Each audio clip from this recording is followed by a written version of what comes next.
தமிழ் வணக்கம்.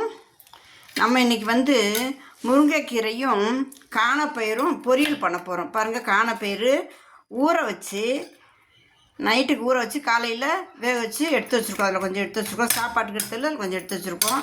அடுத்து பாருங்கள், வெங்காயம் வச்சுருக்கோம், பச்சை மிளகா ஒன்று வச்சுருக்கோம், பூண்டு உரிச்சு வச்சுருக்கோம், ஜீரகம் கொஞ்சம் வச்சுருக்கோம். முருங்கைக்கீரைக்கு இதான். இப்போ இந்த வெங்காயம் கட் பண்ணிக்கிறோமே.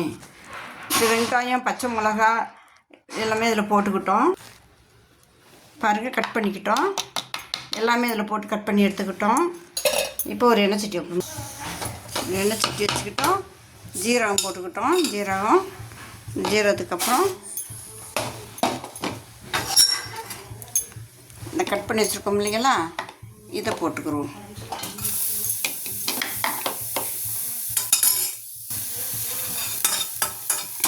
இதை லைட்டாக வெறும் எண்ணெய் சட்டியில் வெறும் சட்டில் தான் வறுக்கிறோம். இப்போ போதும், எண்ணெய் இல்லாமல் இருக்கிறதுனால இப்போ இந்த காணப்பையை தண்ணியோட ஊற்றிடுவோம்.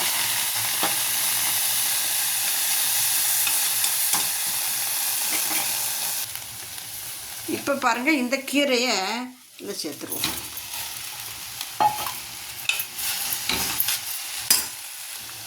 இப்போ பாருங்கள், தண்ணி கொஞ்சம் பத்தாது. இப்போ இந்த வெந்த தண்ணியில் காணப்பயிறு வெந்த தண்ணியிலேயே கொஞ்சம் இதில் ஊற்றிக்கிறோம். போதும். இப்போ கிண்டி விட்டுரும், நல்லா வேக விடுவோம்.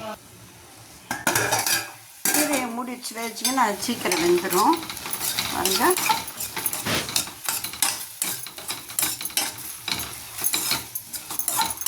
இன்னும் கொஞ்சம் வேகும்.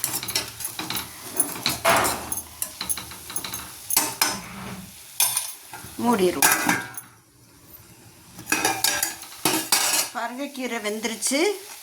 அருமையான காணப்பயிரும் முருங்கைக்கீரையும் பொரியல் பண்ணியிருக்கோம். எண்ணெய் இல்லாமல் செஞ்சுருக்கோம். இப்போ இந்த கீரையை இறக்கி ஆற வச்சுட்டு தேங்காய் பூ திருவி பரிமாறும்போது இந்த கீரையில் தூவி விட்டு பரிமாறணும். இது இப்போ சூட்டிலே இந்த தேங்காய் பூ போட்டோம்னா தேங்காய் வெந்துடும். தேங்காயை வேக விடாமல் அந்த பால் சத்தோடு கீரை வெந்துருச்சு. பாருங்கள், நல்லா பொல்லுன்னு வந்துருச்சு. கீரை வெந்துருச்சு. பயிரும் கீரையும் சமமாக இருக்குது. சாப்பிட்றதுக்கு நல்லாயிருக்கும். மென்று சாப்பிட்றதுக்கு டேஸ்ட்டாக இருக்கும். இப்போ இந்த நம்ம தாளிக்காமல் தான் செஞ்சுருக்கோம். எண்ணெய் போடாமல் தான் செஞ்சுருக்கோம். எண்ணெய் டாக்டருங்களாம் எண்ணெய் போடக்கூடாதுன்னு சொல்கிறதுனால நம்ம எண்ணெய் போடாமல் தான் செஞ்சுருக்கோம். இதை இப்படியே இவை இறக்கி ஆற வச்சிடணும். ஆற வச்சுட்டு தேங்காய் பூ திருவி போட்டு பரிமாறும்போது தேங்காய் பூ தூவி பரிமாறுங்க. அருமையான கீரை பொரியல், முருங்கைக்கீரை பொரியல், முருங்கைக்கீரை காணப்பயிறு பொரியல். நீங்கள் இது மாதிரி செஞ்சு சாப்பிடுங்க. உங்கள் ஃப்ரெண்டுக்கு ஷேர் பண்ணுங்கள். தமிழ் வணக்கம்.